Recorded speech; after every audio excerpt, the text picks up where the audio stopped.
11 sa nasod nga produksyon ug factory sa cocoa pallet ang sugdan na sa lalawigan sa Misamis Oriental. Malampuson ang pagpinirmahan og Memorandum of Understanding alang sa programa sa cocoa pallet nga laumang makadugang og paglambo sa sektor sa agrikultura sa probinsya. Ang pinirmaha sa Memorandum of Agreement gilangkuban sa panggamhanang probinsyal sa Misamis Oriental sa pagpangulo ni Gobernador Bambi Imano kauban si Sangguniang Panlalawigan Board Member ug Chairman sa Committee on Agriculture and Food Security na si Honorable Frederick Y. Co.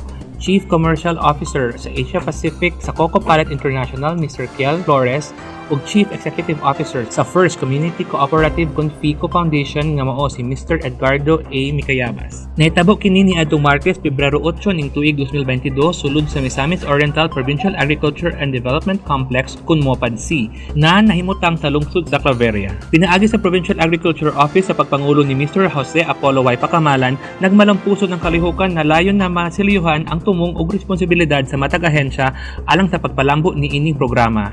Gilauman nga ang programa makaproduce og tarima nga hinimo gikan sa bunot sa lubi ug gilaumang mopaambit kini nga proyekto sa 5 ka munisipyo sa Misamis Oriental sama sa munisipyo sa Balingasag, Claveria, Villanueva, Taguluan ug Hasaan. Kami sa PICO nagpasalamat sa Cocoa Pallet International sa Province of Misamis Oriental sa kaning pagsalig ninyo kanamo nga mo partner sa inyo. This is the first time na nagpartner ang PICO sa usa ka gobyerno. Mitambong sa kalihukan pinaagi sa virtual ang founder ug Chief Technology Officer sa Cocoa Pallet International nga mao si Mr. Michael Voss.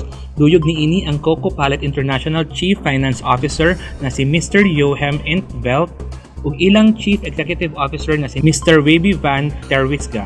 Dako og bilib ug pagsalig ang Cocoa Pallet International sa panggamhanan sa Misamis Oriental sa suporta niini sa proyekto ug ipaabot sa CCO nga si Mr. Flores ang rason nganong ang lalawigan ang napili nga butangan og factory. Sa Cocoa Pallet, it will be our first global factory.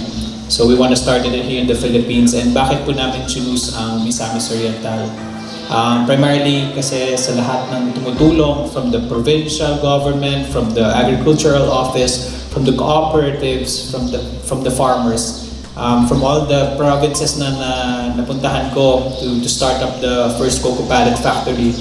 I think Misamis Oriental provided the most support.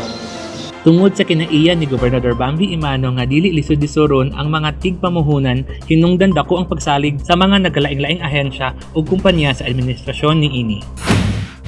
Kanunay nagilantaw sa liderato sa amahan sa lalawigan nga ang pagsulod sa produksyon sama niini maghatag og oportunidad nga mapalambo ang industriya sa lubi. Gawas niini makahatag og dugang nga kita sa mga mag-uuma ug kalambuan sa kinatibukang sektor sa agrikultura.